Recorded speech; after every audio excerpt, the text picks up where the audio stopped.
What's up, guys? Welcome back to the podcast. We hope everybody's having a great day. We have a very special guest, and I always say special guest, but it's true because we don't get to talk to too many people that were involved in these crazy things that happened here in the Rio Grande Valley. And I think it's super important that we gather their stories, the true stories. So, Robert, what do you think about what's going to happen today, man? Well, we just met Miguel, and Miguel, you haven't told us much, so we're all going to learn his story together, basically, during this podcast. Yeah. I'm interested. We've heard one story already about one of the survivors, and that was interesting, and it opened up a lot of questions for us, so I guess we'll get into it and start answering them. Absolutely. So, Miguel, before we begin, I guess let us know about yourself and tee us up for what we're about to talk about. Well, people out there, my name is Miguel Herrera, and know what else to tell you. I live alone. My kids are gone, and just here to experience again, all over again, a moment where it's been in my life for all these past years. How old are you now, Miguel? I'm 58 years old already. 58 years old. How old were you? I was maybe like 21, 22. When the bridge collapsed. I'm sorry, when the bridge collapsed. I'm still stuck on the pause. When the bus accident happened. Collapsed, yeah. At that time, I had just graduated from TSTI. And I was working for a doctor as a dental technician. And, you shoot me the question, see what So were you on the bus that morning? No. I was passing by. Oh, okay. Passing by. And at the moment when I was passing by, the bus, the whole commotion already happened. I didn't see the Coca-Cola guy actually crash behind the bus, but I experienced a moment where the bus was already collided in the water, which is 20 feet high, 20 feet on the air, and 10 feet on the water. Mm-hmm. But that moment, I stopped my car and I saw down. I saw most of the kids already. Some of them were like half bodies out by the window, and some of the kids were just trying to swim across, and some of them were just on top of the bus. Was the bus already on its side? Or? It was flat on the water. It was already on the underwater. So the kids were actually just standing up, and at the moment, the kids who know me, they were calling my name, Mike, and I go, damn, man, I freaked out, man, and it was just a moment of craziness to me because, I don't know what it got to me that, like I said, it's 20 feet high, 10 on the air, and 10 on the water. So I was like trying to find a way how to get in there. There's this traffic rails, and there's like trees and grass. So at that time, I got on the car and I drove back to the nearest home, and I got a water hose. I tied it by the rail and I started going down, and I took a dive for it. And before we go any further, kind of explain to us what life was like back 33 years ago when this happened. Like, what was life back in Alton, Texas? Well, I don't understand what you're trying to ask me. What were there vehicles there? Were horses? What was life like? Oh, the demographic. Alton, the area is like a very poor area. People live in old homes, mobile homes, stuff like that. The community knew each other. Yeah. Well, in that neighborhood, everybody knew each other more or less. And how I got there, I got married at that time. I was married, and I ended up living in that area. And so you knew a lot of the kids that. I didn't know a lot of people, but most of the kids knew my name, and because of whoever lived there, and they used to just hang around, Yeah. Todos del barrio. Todo el barrio. Es like a barrio. Pues es que todos se conocen. Sí. Si no estás en barrio, estás en ranchito, and everybody knows who the ranchers are. Yeah. So then you went and got a water hose. Water hose. And tied it to the railing. And started lowering yourself down. Started lowering myself down. At the moment, I just took a dive for it. And I don't know why I did it. It just so happened, that I'm not a very good swimmer, and I wasn't a very good swimmer back then. I knew how to swim, but I didn't know how to save lives or actually swim like maybe not even 5 feet in the water. But at that moment, from the rail to the bus accident, it must have been maybe 10 feet away or so. And I just took a dive. I saw the kids starting getting emotional. No, see, yeah. I mean, they're children, son Yeah. chavalos. And I took a swim for it, and I just went over. Did you manage to get onto the bus? No, I was just in the water. Now, first kid that I saw alive, just pulling with me, and I kept on swimming and pulling. And I would tell him, "Help me out, help me out." And at the point, I was trying to get across to where there's a little island where the water just hits the caliche pit, the wall, and then it comes back, like a wave. And at a certain point, it's not deep no more, where you can actually stand on your feet at a certain point.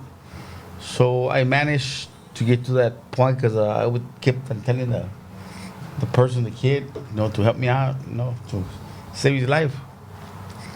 So I got to the point where I could stand on my feet, and I just pulled him. ¿Cómo estaba el agua? I was freezing cold. The water, el agua estaba mugrosa. Es un caliche pit donde actualmente cae toda la baba mugrero, ¿verdad? Disposed water. Yeah, the runoff waters from the roads and the drainage. We also heard that there was diesel from the... Yeah, it's all kinds of chemicals and stuff like that. It was bad water, Yeah, bad water. Caliche It's stagnant, pits- estancada. Caliche pits where they throw the other junk left over from CDs and stuff like that. But at that moment, I managed to get the kid out of the danger. And like I said, by the street, 10 feet up, there's like a little island where the water just hits and y se regresa para atrás. So I put that kid right there, and I actually got him, and I put him there, put him there. And at the point, like I said, my mind was just freaked out, I went back. And I started swimming, and I got another one. When you say swimming, were you going into the bus? No, I was Out on top of the water? the bus was full of water. There's no way I could there was go no in way there, to get in there. Okay. No way. So the kids you were getting were the ones who had already gotten out The of the ones bus. that were survivors, Sí, sí, sí. hanging by the window, up there, or people just holding onto the bus, surviving. Whoever was there at the point when I was swimming, I was just grabbing anybody, or anybody, trying to save whoever was available. And at the time, I didn't even, like I said, my mind was just very freaked out. I didn't know. Just grab anybody and go back. My mentality was just to help somebody. Yeah, to help somebody. So I got the second kid, and I as well. I kept on doing the same thing. Boom, boom, boom, and I managed to get him across as well. And I was very exhausted and everything, tired. And I also set him on the side of the wall where Where it was shallow, dirt, yeah. donde se podía. And I lo acosté y estaban acostados ahí nomás, and I guess they drank a lot of water or so. And myself too, I drank some water, but I didn't think very much about myself at that point. No pensaba de mí, nomás pensaba ayudarles a los chavalos. La tercera vez me regresé para atrás. Agarré otro chavalo, pero el chavalo que agarré, como quien dice, ya andaba floating, more or less. So the third person when you went back for a third time, the person you got was already floating. More or less floating. With his face up, or was his face in the water? Up. Okay. I was swimming and pulling little by little. And, I had like 2-3 bodies already set up on the side of the wall. But that time I was exhausted. I couldn't do anything. I tried. So it must have taken maybe like 30 minutes, 45 minutes. Wow. Where all these, emergency people started coming in. Mission, Fire San Juan Alamo, the Yeah, Border firefighters, Patrol, I think, were there. Border Patrols, everybody United, and what was the mission? I don't know if it was Mission or McAllen. They told me, hey, you need to go up there already. So you're gonna drown, whatever. But when they started putting all the ladders for them to come down, they pushed me up.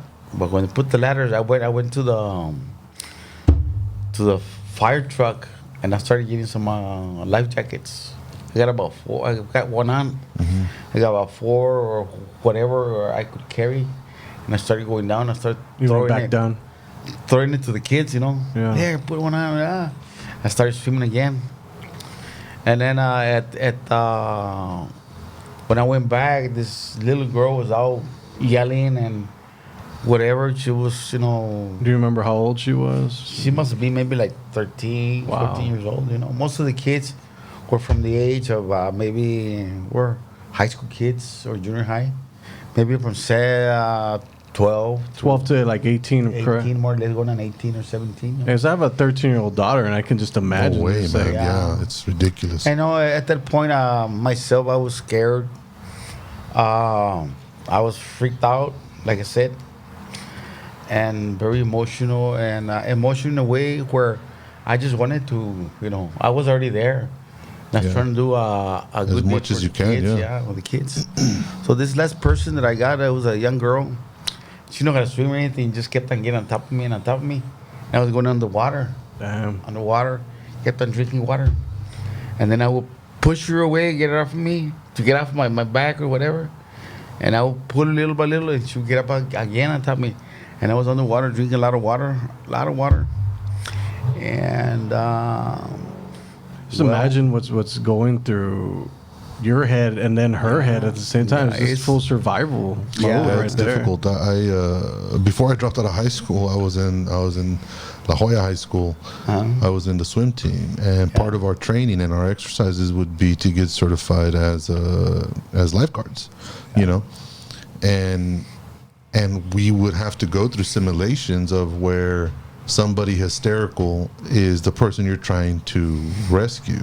Yeah. And I'm sitting here listening to that and getting, my hands are sweaty, because when somebody doesn't know how to swim and they're trying to claw onto you to try to stay above water, save themselves, you become the raft that they want to rest on. Yeah. And then before you know it, you're not swimming, you're fighting for your own life too, and then nothing happens. So you're ingesting this murky, crappy water Stagnant that water, has man, diesel in it. Yeah, I did. What's a going lot. through your head at that time? Well, like I said, at that moment, I thought I was going to drown. No, see? No. Hold on. Yeah, no, it's okay, man. Go ahead, take your time. Yeah. It just hits me. Yeah. Okay. So at that moment, I thought I was going to drown, because the little girl was just getting Get a top of little me. closer to the mic. I know. Top me, and I just keep her with me, and then I rose up, and I just kept on pulling her. So I put her back where the rest of the kids, the little valley where the water just comes back, and then at that moment, I just collapsed Wow. right there, So the paramedics and the firefighters started giving me oxygen, pulled me up, put me on a bed, put me flat floor, and they would just just give me oxygen and taking care of me. So you were literally helping till your body gave up. And Yeah. Wow. Yeah, brother, that's And I was just staying there, they were just being right beside me, make sure that I was alive and survive and breathe. so you put yourself in harm's way, and it's funny because we can't, as a human being, you can't bite yourself hasta que te saques sangre. You can't.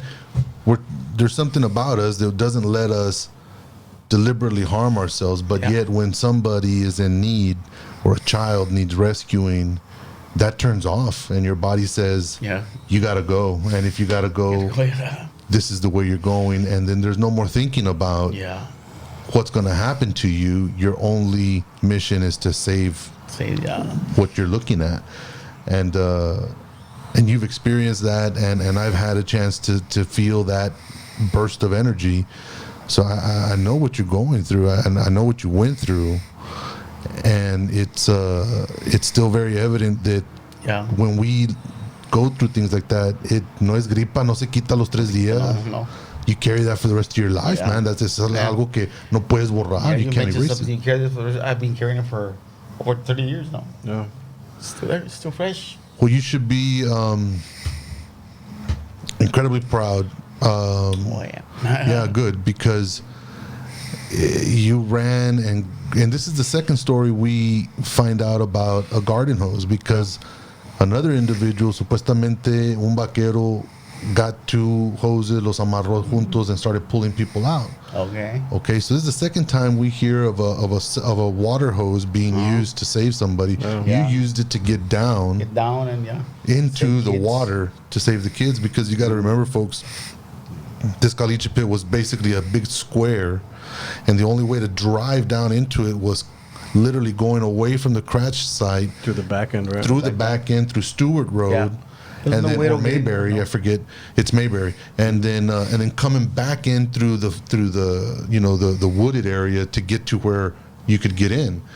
This gentleman here tied a water hose to a post and lowered himself into the muddy, diesel, ugly, stagnant water, and swam to the bus and relieved kids of their worry, got them to safety, and almost lost his life doing it. So that's amazing. It's a very emotional moment, what happened. Now that it's been 30 years, like I said, it's still fresh in my mind. I can remember every step.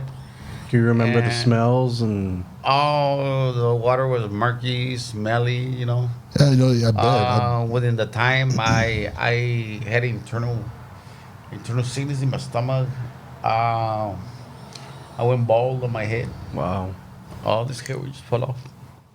Yeah, because you ingested so much. You understand, man. This is rainwater, storm drainage water, and God knows what else. Dead animals die in those waters. All kinds of stuff goes on in these. It's like a cesspool. Yeah, it's like a cesspool, amoebas. Once water is stagnant and it's no longer flowing, it just festers and it becomes infectious. These children were trapped under this water. Miguel here swallowed, ingested some. That has an effect on our body. That has an effect on everything. And literally, what you're saying is that started losing your hair. You started getting. I was sick for a while, for a long time. We had heard that 2 children passed away because of what they ingested. So you obviously survived, and you got the.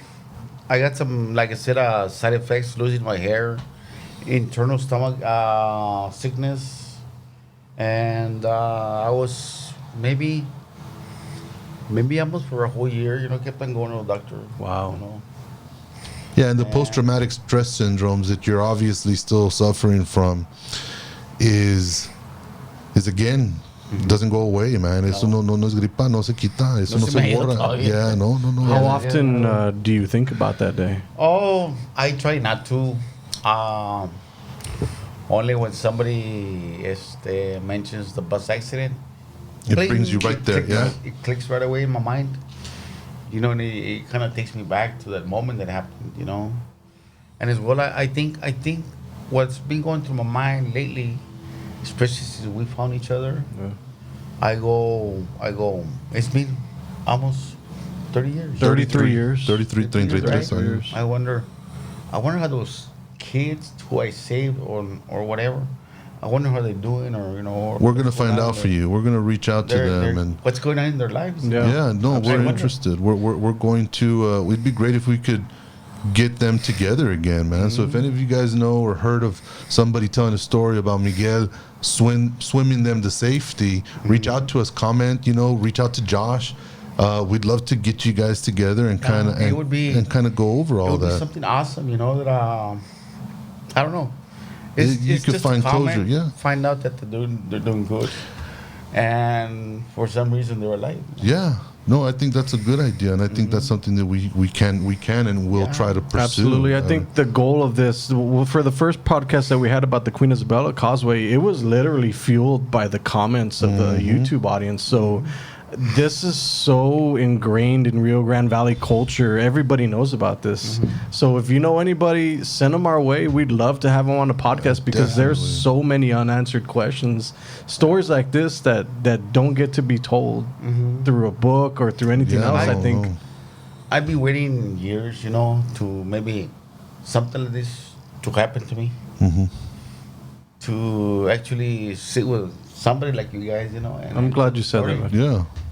Tell Yeah. a story who people don't know, or those people who are living right now that are, actually were gonna die in the bus accident or drown. To find out that hey, Valió la thank pena. the Lord, Yeah, thank yeah. the Lord they were alive. That somebody got me closer and try to help them out. I'm not asking for anything. I just, I'm just glad they're living. Just an update. Yeah, Yeah. just an update. living, and and it's just the way it is. I think that adds a little piece back to your heart, where it's a little bit of closure, like just to Yeah. know that they're doing well, that they're still alive, that they're doing something. Yeah, man. And they're alive, you're alive at that moment. Their lives were about to end, But like I said, is just a moment of craziness in my mind, in my body. Es que Diosito es muy grande. Sí, que me dijo, Get in there. tienes que brincar allí. Yeah, you know? gotta jump in there. have You to gotta jump do what in you. there, and you gotta do something about it. So you felt that, you felt like being pulled. I just got out of the car and started running, and I sat down. Started to go. I say, man, started like, hey, what? Wow. Say what the flaca, Yeah. man, how am I gonna do Yeah, this? how am I gonna get in there? Yeah, so I just this crazy idea, the water hose, and this just the way it happened, it happened, and I didn't even think anything. It is. Yeah, no, there was no it's- time to think. No, I wasn't even thinking, It's que I think a lot of times at those moments when we're struggling with those things, I think our minds know to shut off, and we act on human spirit and on what we're brought up with, and it's like every time you're at a gas station and somebody pulls up and says, "Hey, excuse me, do you know how I can get to the courthouse de aquí?" And luego people, "Oh yeah, mira, te vas por aquí," and you turn right and you go here, and then somebody you're with starts saying, No. It's easier if you go this way and go dile que se vaya. Well, the reason that happens is because internally, as human beings, we all want to be of use. We all want to help. We all want to offer some kind of assistance, even when it's something as small as direction somewhere. Now you have somebody's life is at risk.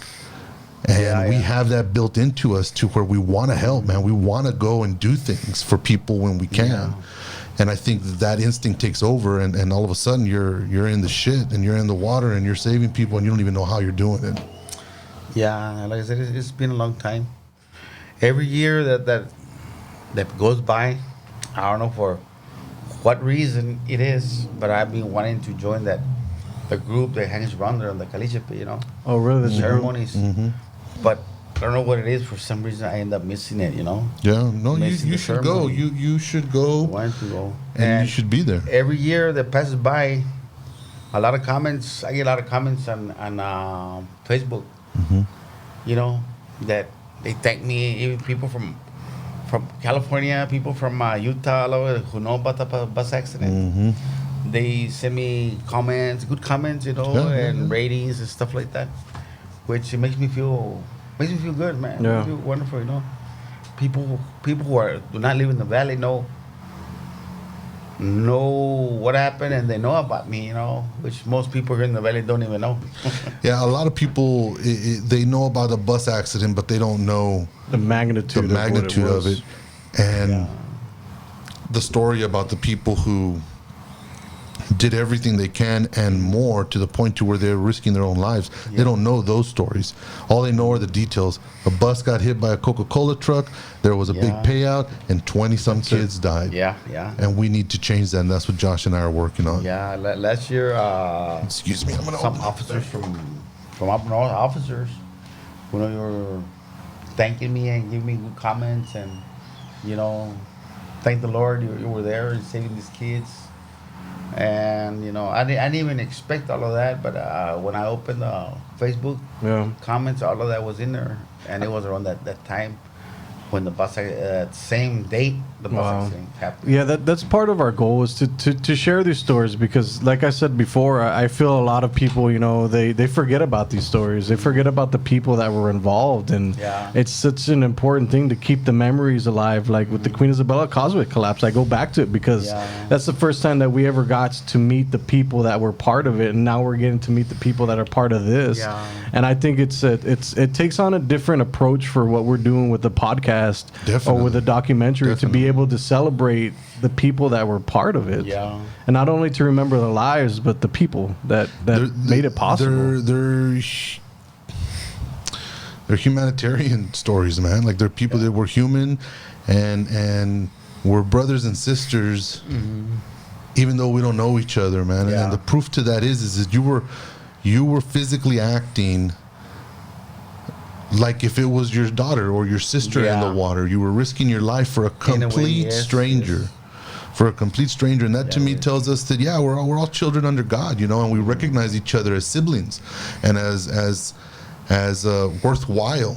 So the proof to that is the unexplainable actions that Miguel and other people who put themselves in harm's way, what they do for somebody that they don't even know. It's a testament to that. Do you keep in contact with anybody that was involved? No, I don't know nobody at this time. Like I said, it's been like I said, over 30 years. 33 years. I don't know nobody. What about shortly after that? What was life after? Well, I was gonna make a comment on that. Shortly after that, people in the area will call me Mike the Hero. Mm-hmm. Mike the Hero from Alton, who saved some lives. So that made me feel good. Yeah. Sure. In a way. Yeah. See, come on. Months later, I came out on Time magazine. Oh wow. Little article. Wow. Mike Herrera from Alton, blah blah blah. The heroes saved 5 lives. So that made Wow. That's amazing. me like boom. Yeah. I felt awesome to come out on a magazine. Yeah. A very famous magazine, which is Time Yeah, magazine. Time Magazine's it's been around forever. It's and Very prestigious. I never kept some. I never kept anything. I didn't even think of keeping things. And Yeah. everybody would tell me, "Why don't you just hang him on whatever or keep Mm-hmm. him or save him?" I did at the point, but at some point, it just went through my mind. I just I disposed of it. Is it because you didn't want to relive it, or I really don't know what it was, but to me, it was a very emotional thing. Maybe that's what it is, Yeah. or what it was. And you can tell right now, I'm kind of, my mind is still fresh and emotional, how I got in. 33 years ago? That's why I probably just disregard about this stuff. Yeah. But the moments are there, the memories, everything's still there, Yeah. I won't forget one piece of the action that No, pues la happened. calichera está ahí. It's not going anywhere. Yeah. Have you passed by there? I pass by there, but I go, Yeah. Go real fast. Yeah. yeah. Wow. I don't get off, man. Yeah. I don't get off, I been there, I seen it, I swallow it and everything, I don't. It's not a good memory. It's not a good memory for me. Do I you just feel think- like if you go, it would probably be some type of closure or I've been trying to for the past years, and I passed by there, and I passed, but I never stopped. yeah. Never stopped. I haven't stopped. As it is, I have pictures in my phone of the caliche with all the crosses there, the way it's set up. I took pictures, but I didn't get closer. Yeah. I took pictures from across the street. Yeah. Wow. But I haven't had the moment to actually walk in there There's a park down there now, yeah. I've gone to the park, but what I'm saying, where all the crosses are hanging, Yeah, I haven't stepped. I don't know why, but I haven't. Like I said, I took pictures, but from across the street. Yeah. Yeah. So going back right after the accident, when you were just getting out of the hospital, what was life right after that? Were you part of like the lawsuit that everything was going on? Well, at a point when I was sick, I had no money to take care of my health. My hair was falling off. I got separated from my marriage también. During that time? Mm-hmm. Wow. After maybe a year or two. How long were you married? 9 miserable years. I'm miserable. Yeah, sounds like the first 9 years of any marriage is just that. It's a hit and then it's cold. Yeah. So going up back, you got divorced during that time. Yeah. What was life right after that? Like, how was life? Life is like, I've always worked. I've always been a hard worker in my life. Just working. And this family who actually lived around the area called the Quinteros, one of the kids died in the bus accidents. Mm-hmm. And they came up to me, what's going on? I go, no, they look sick, whatever. And my hair is pulling on. Why don't you? They told me, why don't you talk to an attorney so you can get medical help, So I did it at a point, and they helped me out. They gave me a lot about attention, doctor's attention, medication, whatever I needed, So I got through the years. And they did help me out, Good. They helped me out pretty good. And I'm glad they did. Yeah. At that point, I had no money to take care of my health, Mm-hmm. Yeah. Not at all. So these lawsuits that were going on, we heard like one family got like $12 million, another one got $1 million. What are your thoughts on that? Because it was kind of like that's ridiculous, ridiculous. I think since Coca-Cola is a world company, I think they're trying to take advantage of the Coca-Cola company. They got a lot of, hitting for big lots of money. People who lost 2 kids, they were getting like $9 million. One child maybe $4 million. Mm-hmm. They say people lost 3 kids, hitting like 12 million plus. That's a lot of money, man. Yeah. You can't finish that money just like that. It should last you forever. And after they got settled maybe after 3 years, 5 years. Because they gave me some money after 5 years. It took me a long time. So I struggled through the 5 years. 5 years. 5 years, and at the same time being sick and whatever I went through. But it happened.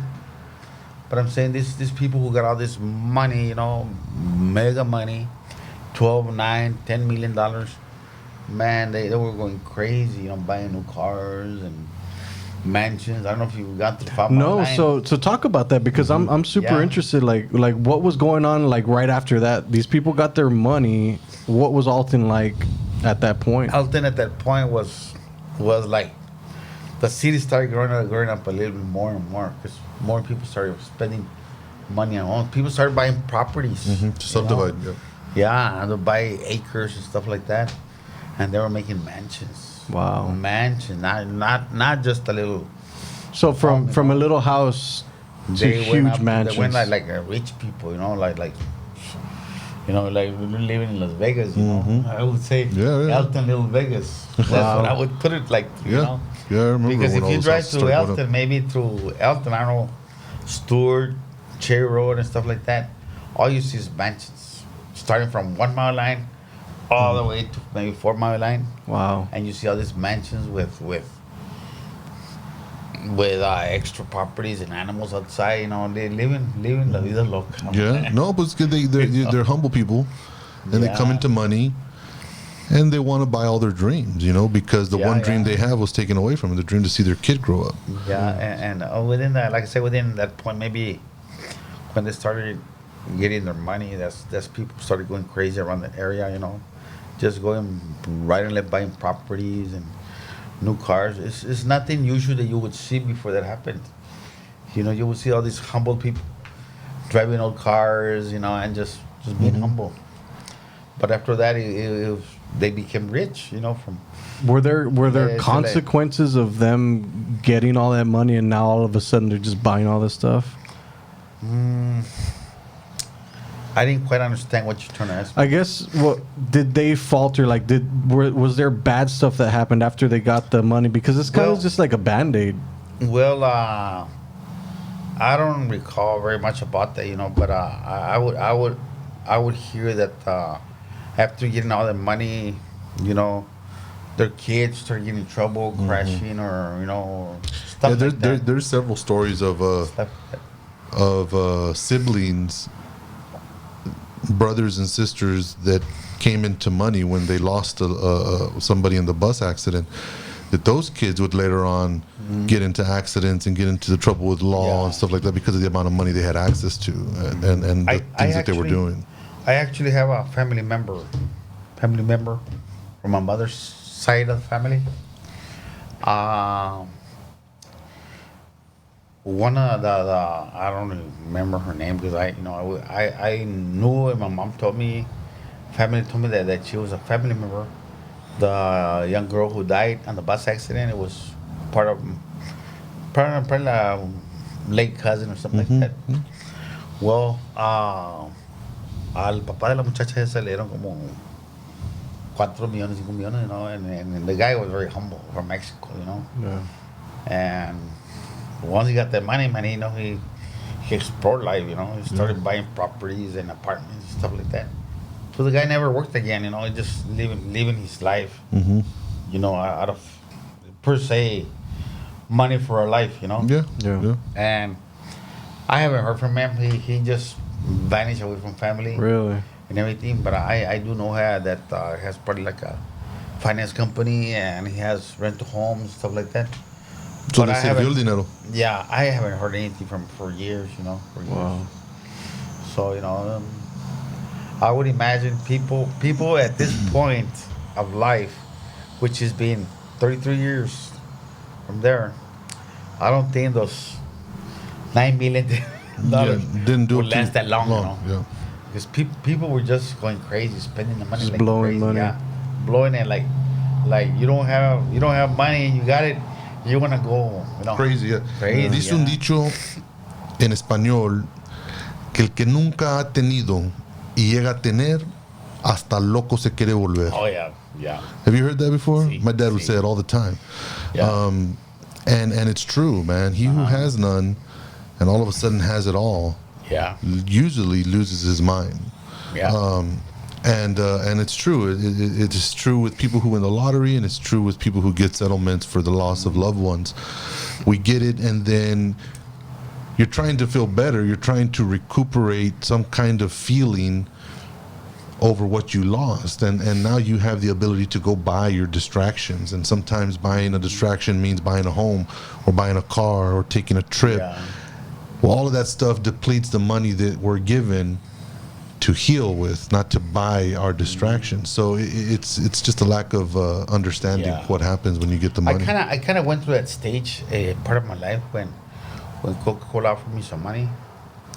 I was remarried, younger lady, and I was older. And my dad, I was in this marriage and then getting into another one.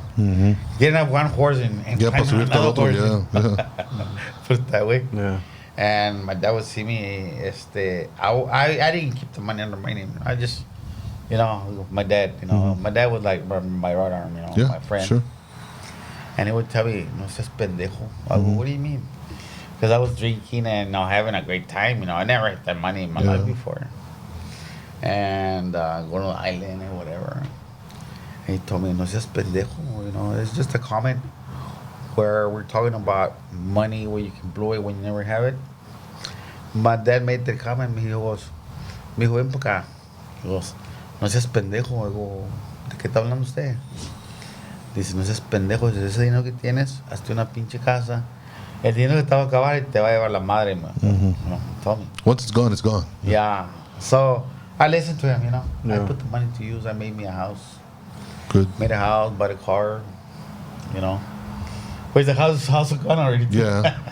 So the mentality there of the people, it was a very community. It was common sense. Like this is how we live. We live a humble people from life. the barrio, humble people, you know, and they just go crazy once you get the money in your hand. in your hand. Yeah. Yeah. I would say that people, you know, probably never had maybe $1,000, $2,000 on their hands. And now they have more. But once than they ever receive dreamt. $1,000, they go, "Oh my God, man! Look how much money I have." Well, imagine all the money they got, man. It's crazy. Interesting. Yeah. Do you feel like you have a new appreciation for life after the bus accident? Oh man, let me tell you, I feel like it's beautiful. You know, you gotta cherish every moment of your life the way you can. The expression I make in myself, and I tell my kids, enjoy life. Life is beautiful. You know, but you need to know how to enjoy it. And I use this expression: grab life by the horns. No, grab life and grab the bull by the horns. You know, that means really pay attention to your life and live it up. You know, if you let that bull knock you down, man, you're done. You know, so you have to understand life and appreciate life. That life is really beautiful, but you know, you need to live it good. You know, and just live by the rules of life. You know, And that's enough. Yeah. that's it, you know, and I live that way, you know. I'm a very spontaneous person, outgoing. I have this other word that says, a mí me vale madre, yo me voy a aventar, ¿no? Yo me aviento lo que pase. Si pasa un problema lo resuelvo and I keep on going, you know. But I'm a very positive person, and you know, it's just the way I am, you know. And I think that's what a lot of people need now, because I feel like through the pandemic and going after that, now we're seeing a lot of deaths online. Yeah. Like I've never seen anything like that before, and I'm not sure if it's been like that before. But with social media now, it's just more amplified. Now but you see it so I real think time. with what you went through, what Robert went through, is just, it's kind of refreshing for somebody that's never been like that. And I've always been very positive too, but I see a lot of people struggling out there. And that's real. one of the things we talk about PTSD quite a bit. I know Robert's very passionate about sharing that, and we can see that you're struggling as well. So I think being able to share these stories helps somebody that's watching, even if it's just one person. One person, it does its job. Yeah. I've had some emotional moments in my life through this situation, you know, that I went through. At times it haunts me. I think about it and I get emotional like I do right now. Yeah. But it's something that I gotta let it go, you know. I have to let it go. Yeah. And I think this moment right now is gonna help me out. Yeah, it will. Talking about it. Yeah. Which I've never talked about it before to anybody, you know. Oh, wow. I would mention stuff like that about the bus accident and tell man, and they take my hand and go, hey, that's awesome what you did, whatever, you know. But I had never had the moment to appreciate, like right now. We're recording whatever we're doing, and it makes me feel relief. Good. Robert has a good saying about that. It says you give a piece. What was when we go through things like that, we take on everything that we saw and everything that we lived, and since we did it by ourselves, or the few people that were with us, todo lo cargas, you carry it all yourself. But when you start telling people about it and you start telling the masses and platicando con gente, you're giving it away to somebody. Y se te hace más liviana la carga. And before you know it, a bunch of people are carrying your story, and it's less weight for you. So it's good to talk, and thank you for picking Josh and I to come tell your story. We're passionate about getting the truth out. The moment I saw your text there, I go, oh man, you know, I had been waiting for this moment for a long time. For years, you know. Good. For, like I said, 33 years. Wow. So I guess like they say, you know, something happens for a good Diosito reason. sabe lo que hace. Yeah. Yeah. That's right. So it just happened, you know. It just happened. I've gotten comments, like I told you, people from up north, comments about my experience, and they give me good comments. But when I saw your comment there, whatever, I jumped. You know? I go, this is the time where it is. You're let right. it go, you know. Let it go, because you said it a little while ago, life is wonderful and we need to enjoy it and make good decisions. You need to live to the fullest, man. You never know what's going to happen. The only way to live your life in the fullest is to let go of the past. Yeah. Sit. You can't get to your destination if you're walking backwards, looking at where you're coming from the whole time. You're walking backwards. You're looking where you're coming from. You're never gonna get there. You're gonna trip. You're gonna fall. You're gonna bump into stuff. Yeah. You're gonna go the wrong way. That's what I say. Que te valga madre. That's right. Dale pa' adelante. Dale pa' adelante. That's right. Yeah. Don't look back. Yeah. Ni un paso para atrás ni para agarrar Yeah. vuelo, and let's go. You know. Yeah.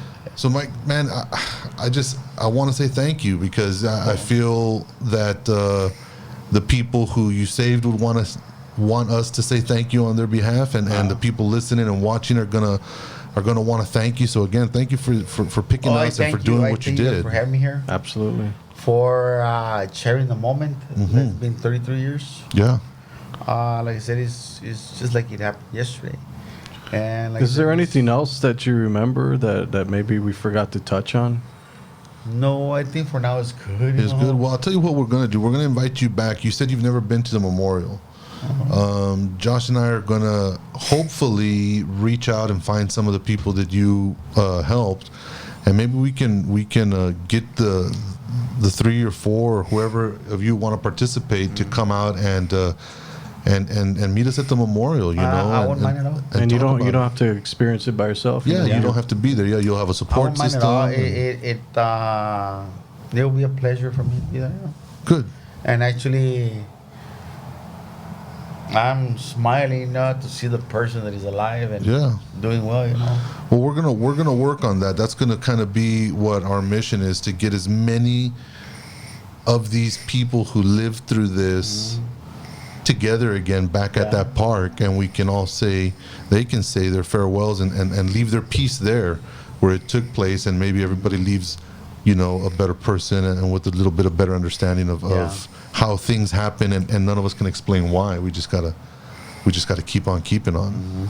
So with that being said, guys, we need your help once again. Like Yes, we can't do any of this without you. And the awards that we're getting for the documentary is because of you all. I mean, we want to share the truest Definitely. stories of the Rio Grande Valley and the people that were part of it from their own mouths.